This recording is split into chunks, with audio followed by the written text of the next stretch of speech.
pelvic floor is one of the most important regions of the human body. For people who work consciously with their body, it is a foundation of elastic strength and energy. We often admire people who use and have integrated their pelvic floor because their charisma.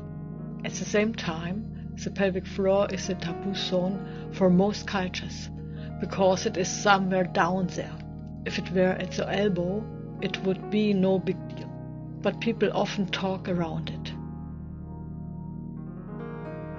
Yet the upright posture desired in Qigong and Taiji requires that we find a good balance between a perpendicular spine and the pelvis as a transmission space for the forces between the torso and legs.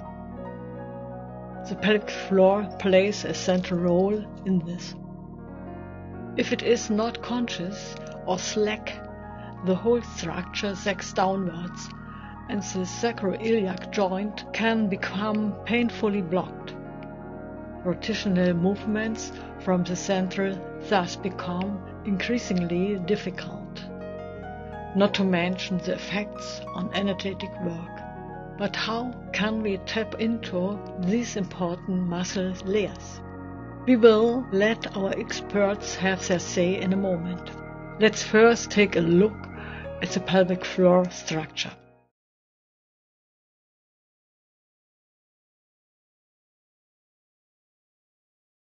The heart piece pelvic floor that I developed, you can see here behind me. I would like to explain a few things about it. Here I refer in particular to the female pelvic floor, as that is the main clientele with whom I work. But of course, there are many intersections with the male pelvic floor, which I will also simply present. Let's get started. Mit dem ersten, den knöchernen Strukturen des Beckenbodens. Firstly, let's have a look at the bone structure of the pelvic floor. The pelvic floor is like a net, and this net spans across the inner area of the pelvic floor. We can actually feel the pelvis itself. The outer bones, the ilia, we can see here. This is a frontal view. We have here the sacrum and the coccyx, and in front the pubic bone. The ischial tuberosities can be seen here. These you can feel a little when you rock back and forth a bit as a bone in the buttocks. The pelvic floor differs to the effect that the inner pelvis that we see here, that is the body opening where the child comes out during birth, and this opening therefore is considerably larger than a man's pelvis. The feminine pelvis is also rather wider in order to allow more room for the child, and the male pelvis is rather smaller and funnel-shaped.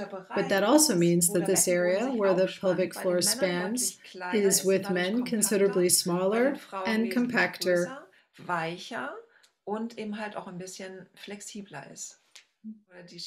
Look at the layers of the pelvic floor. As previously mentioned, there are 3 layers. The first layer spans in front on the pubic bones and stretches over to the coccyx, where it has its starting point. And when we look at this with a little bit of imagination, then we have here an 8. This is the description one frequently hears. This 8 contains the body openings. There is the anal opening, the vaginal opening, and here in front is the urinary tract. Accordingly, for men it looks slightly different. The pelvic floor always has the functionality to close the body and the body openings. People who have an issue with incontinence also have problems with the pelvic floor, although in this context, the pelvic floor only has a supporting function. Each body opening also has its own muscles for closing. Das ist also die erste Schicht. Schauen wir uns Let's einmal die take a zweite look at the Schicht an. second layer. Die zweite Schicht legt sich wie The second layer lies like a net or a fan over the first layer. The first layer is the outer one, and so to speak, the middle layer of the pelvic floor. Its starting point is on the ischial tuberosities and spans across to the pubic bone. It sits here behind on the anal opening and connects itself with the first layer of the pelvic bone so that both layers are interwoven. Now we come to the third layer.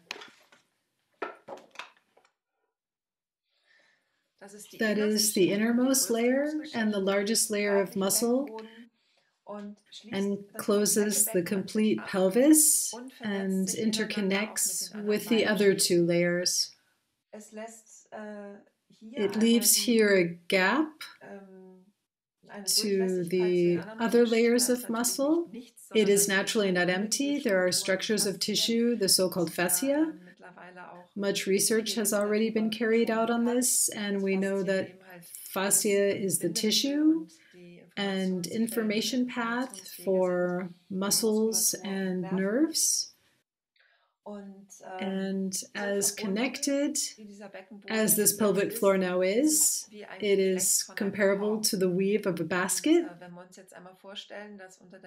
If we could now imagine that during birth this weave opens so that the child can pass through, then it is clear that the female pelvic floor needs true flexibility and that it has to manage a heavy load.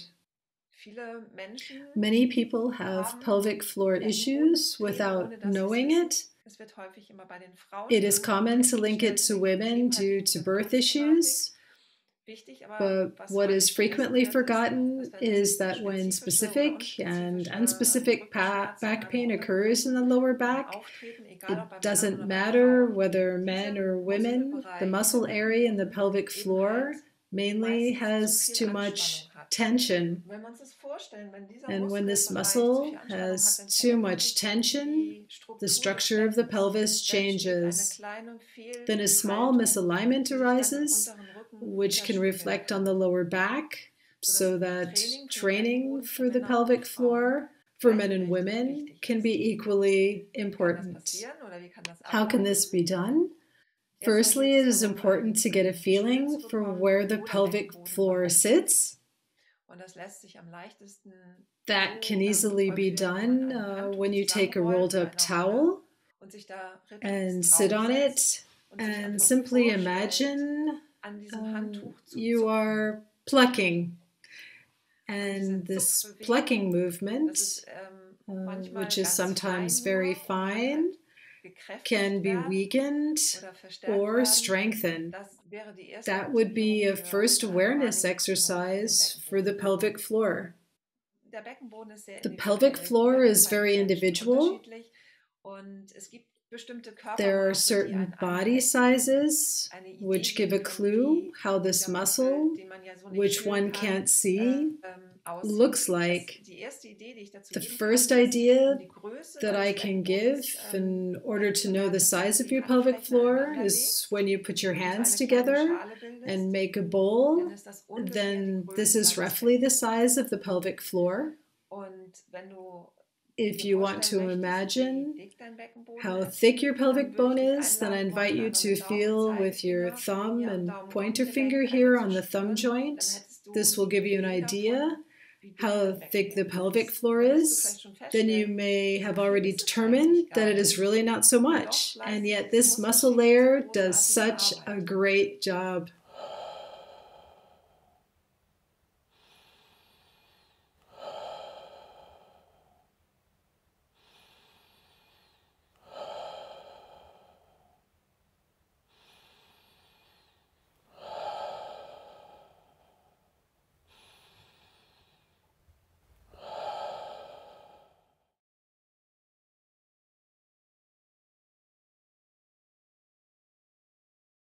after I'd been practicing for 10 years, 20 years, I thought there has to be more. The books that I read said X, Y, and Z, and I thought, okay, this is more.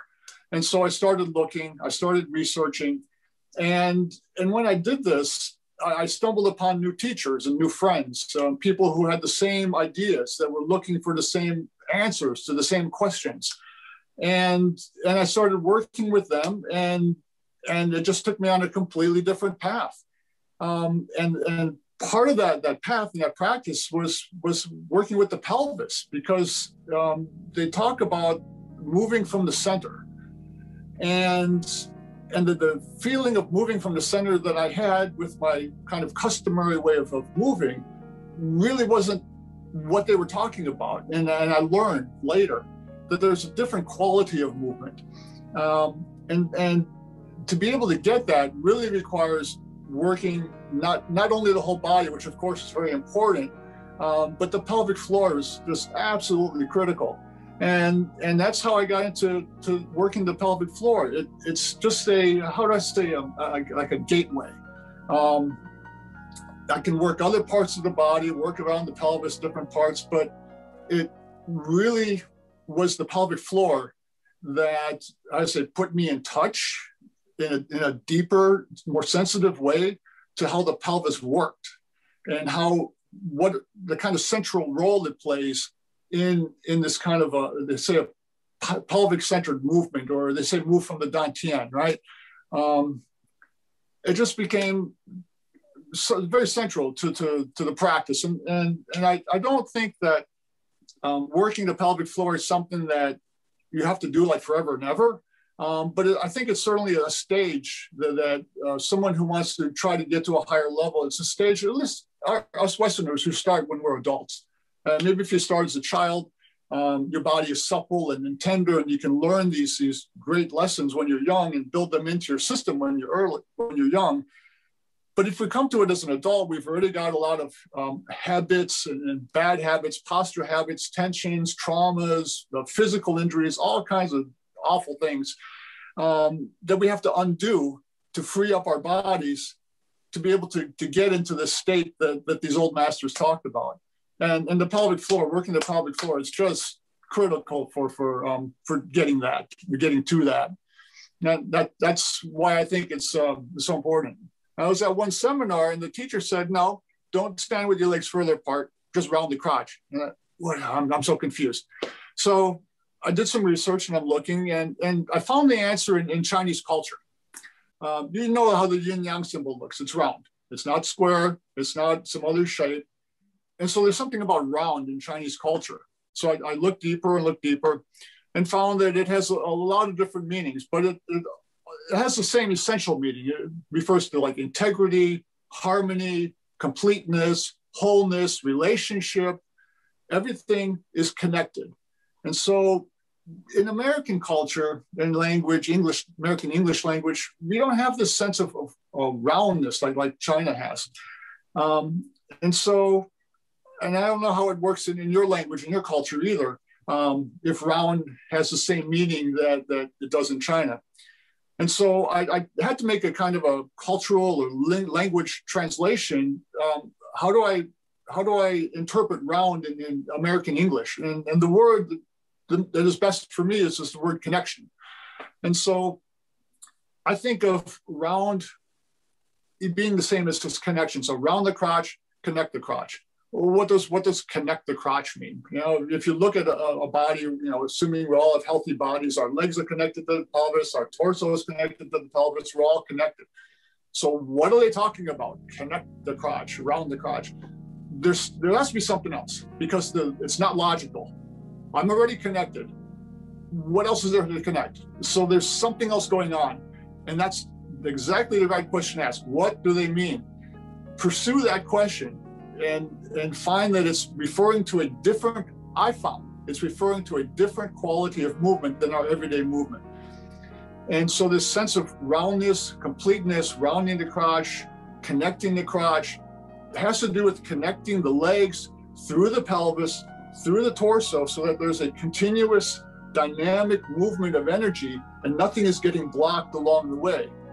And so working in the pelvis, the pelvic floor, is essential for opening up and unblocking these channels where energy can get blocked from the legs to the torso.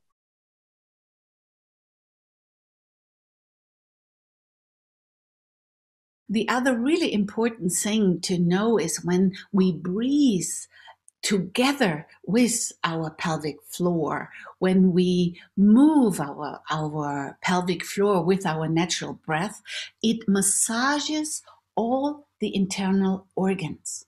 And this, of course, is the basis for health and vitality.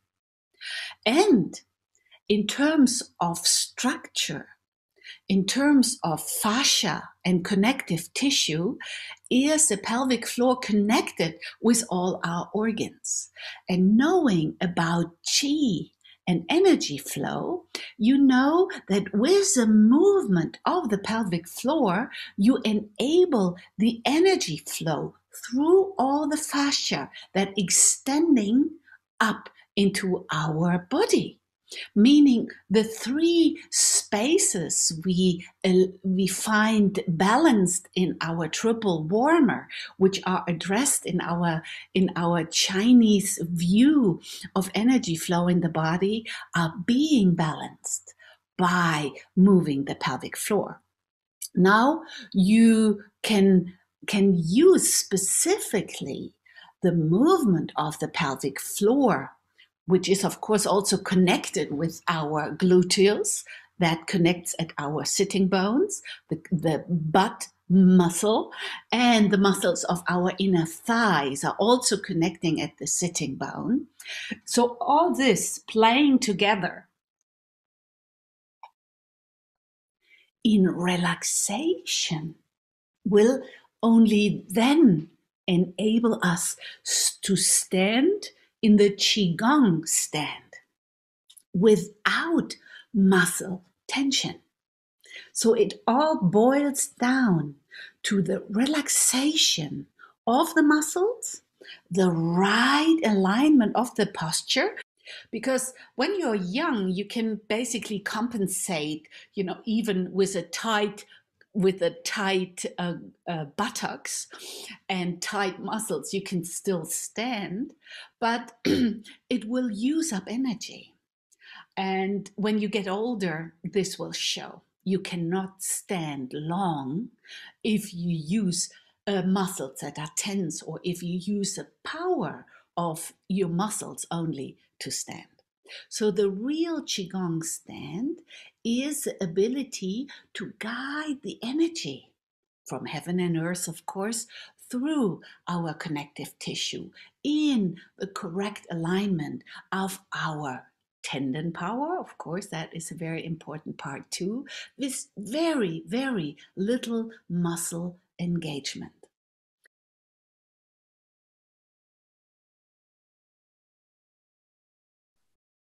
So we're talking about the pelvic floor exercise. We don't want a pelvic floor that's hard like this ping pong paddle. We don't want one that's too loose either, like this rolly-show paddle. We want something that's in between, that's more like this trampoline. The exercise that I did was simply to sit on a tennis ball. And I'll show you a tennis ball and a baseball side by side. Tennis ball's a little soft. Find a hard surface like a chair or a floor, and then just simply sit on this tennis ball and then slide forward and backward where you're moving between the sits bones and the tailbone. I found that worked well in the beginning. It was very painful because my pelvic floor was like this. But later, as it got softer, it was more like a trampoline. Then I found the tennis ball was a little too soft. I wasn't getting enough dig. Then I went into using a baseball. And I found the baseball helped the muscle go in a little further. I could get more massage and more depth using the baseball than I could with a tennis ball. And that's the sitting on the ball exercise, a beginning exercise to help soften up a really stiff pelvic floor. So the first exercise, I start this way, rotate on the ball of my foot, so my feet are parallel under my hips. All right, now I'm going to turn sideways so you can see what I'm doing, but I want you to set up the same way. And so for the first exercise, we're going to do a simple pelvic rock on our hip joint. Squat a little bit, tip forward, flatten the back, arch the back as we dip this way, back, drive the pubic bone forward, arch the back. So it's a simple rock. Okay? Okay. So that's this plane. Come back. Now we're going to work this plane. Pivoting on this joint, I'm going to shift away to one side, and on my heel, rotate the knee. Don't rotate the foot because the foot can move kind of by itself. It has some flexibility there, but really focus on the knee moving in this joint. Okay? And don't get stuck doing this. Keep this still. Just move your one knee. Okay? There's a lot of movement going on this way. There's a lot of movement going on this way. Okay, those two exercises are the foundation for this next exercise. In this one, we want to roll both of these femur heads forward, and we want to drop the back straight down. So it's this motion. So this motion like this, straight down, roll in. Now, where I was getting stuck when I first tried it, because I did this wrong for many years, took a lot of work to get to this point. What happens was, if I tried to drop the back straight down, then my knees would pop out. So how do I get my knees to stay in? That's a puzzle. It's a big question. And if I try to roll these forward, then my butt would arch out. And so how can I get this to drop straight down and relax? I don't want to use these muscles to pull this up. I want to keep this soft and keep this and get this to drop flat down. See? Are you used to stand shoulder width apart or even a little bit wider? Or maybe you're a little bit older woman. I'm now 60 years old. I'm going there, okay? I'm able to apply for senior citizen discount soon. So maybe it is easier for you to stand with your feet hip width apart. For women, this is more easy to help support the pelvic floor. But I like you to find your position of excellence, where you feel held by Mother Earth. The inside of your feet are parallel. The knees are slightly bent. The groin, the quad is open, and then you sit back as if you're sitting on a high chair, as if you're sitting on the energy cushion of Mother Earth, inviting that support with a smile of gratitude. And at the same time, when you do that, the energy flows up, lifts you up, as pulled up by an invisible string. Smile into the heaven, feeling the energy of heaven flowing down. Place your hands on your belly and breathe. In, the belly comes out and out. Belly goes in, and like as if you're kissing the earth, the pelvic floor is coming up. Together with your diaphragm going up, exhaling. Now find your rhythm. Having your hands on your lower belly. In and out. And I'd like you to try to support your breath by, when you exhale, gently pulling in your belly and ever so gently drawing up the pelvic floor. Exhale. Natural breath. before we start playing with our breath, which we can do using the pelvic floor too, we need to establish the natural breath. You need to be able, without even thinking about it, to breathe with your belly and to move your diaphragm. There's many reasons why we are not moving our diaphragm when we breathe. This is a different story. This has to do about trauma. This has to do about avoiding certain feelings. When we breathe with all our might, and when we breathe with our diaphragm, we start feeling what is there. So our breath is an incredible anchor and tool for our process and work with the energy. Bring your arms on the side.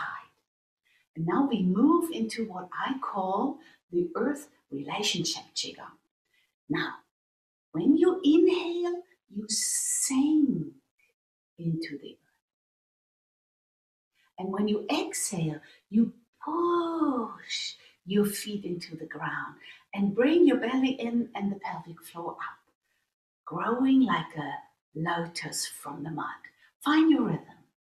Inhaling and sink, exhaling, push your feet into the earth. What happens when you inhale and sink, which in many practices in the Qigong world, we do exactly the opposite, right? Remember that? And you may even feel a little bit strange doing this, having to inhale and sink. And when you do that, you really ground yourself. You inhale and you are here in your body, connected with the earth. And then in this connection, you raise to heaven. Okay? So also, again, this is a practice that grounds you much better than the opposite we usually do. Inhale, come up, and okay, bye-bye. I dissociated right away. Okay, so inhaling, sinking, arriving in your body, exhaling, using your pelvic floor and your belly to rise up. And the next exercise I like to show you that uses both the natural breath and something we call the compression breathing, which is that we inhale and pull up the belly and pull up the pelvic floor, and pull in the belly. What happens when we do that? Inhaling, the diaphragm goes down, belly in, pelvic floor up. All the blood vessels and the chi will be compressed in your lower abdomen and push the energy toward your kidneys. You know, this big aorta and vena cava in our lower belly, together, of course, with our intestines. All this will be compressed, and therefore there is an activation of blood and energy flow. And this we use the kidney breathing. So what we do is, as I just explained, you inhale, pull up the pelvic floor, draw in the belly, and bring your upper body a little bit forward. And at the same time you inhale, you pull up your pelvic floor and your anus with your mind, eye, heart power. You spiral the energy into your kidneys. So it may help you to place your hands on the kidneys. So let's do this together. Hands on the kidneys, your shoulders a little bit forward. You inhale, pelvic floor up, belly in, the pubic bone tilted a little bit toward your chin so the lower back becomes round. Spiral the energy in the kidneys, exhale. Letting go the breath, the tension, and we like to use a kidney sound doing that. So try in your rhythm, inhaling, pulling up, spiraling the energy around the kidneys, exhaling, letting go. So in this practice, you use attention and, of course, the connection with your mind to bring energy and blood into your kidneys. And as you know, the kidneys, ancestral energy, Qing, Qi, that is so vital to our health and vitality. They're being supported in their work, and you're compressing them and the tissue like sponges. So it's like a drainage of these vital organs. Inhaling, pulling up the pelvic floor, spiraling. Now, rub the kidneys, tap the kidneys.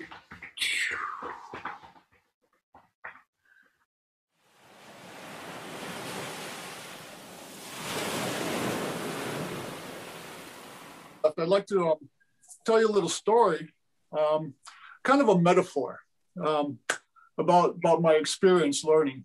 I had practiced Tai Chi for maybe 10 or 20 years already, doing different forms and push hands and sparring, and I thought I was pretty good. Then one day I learned that there's another whole level, and really I was just a beginner. I really didn't know anything. And so the metaphor or the analogy I like to tell is like about swimming. Let's say you go to the lake or the ocean for the first time. You've never been in the water. Someone says, hey, you know, you can walk in the water. Okay, go walk in the water up to ankle deep. And it's like, wow, I know what water is. Then someone says you can walk knee deep in water. I didn't know that. I go out there and I think, oh, this feels different. Oh, now I know what the feeling of water is. And then someone says you can walk waist deep. I go out to the waist deep and like, oh, that's even different from knee deep. And then someone says you can walk chest deep in water. I do that and I'm like, oh, my body feels a little floating, and it's a whole different feeling of moving in the water. And then someone says, hey, you know, you can float on the water. You go above, you know, where the water is too deep to stand. And I float and like, oh, that's a whole different experience of the water. Then someone says, hey, you know, you can move across the water. And then, oh, I learned how to swim. And then someone says, hey, you know, you can see in the water and breathe underwater. Then there's, how? Oh, well, you put on this mask and you get a snorkel. And I'm swimming along, I'm looking under the water, breathing underwater. And wow, I understand the water in my body a completely different way. Then someone tells me, hey, you know, you can go deep underwater and breathe underwater and see underwater. And how? Well, here, put on the scuba equipment. Put on tanks and my mask and everything, and I'm diving deep in the water. When I put on the scuba equipment and I look back, I could see that when I was walking only ankle deep in water, I really didn't understand how to move in water at all. But when I was only walking in ankle deep water, I thought I really knew a lot about water and how to move in water. So my point is, going back to what I said at the beginning about purpose, if your purpose is to just walk in ankle deep water, great. I've had lots of fun at the beach walking in ankle deep water. Lovely afternoons with my friends, it's all good.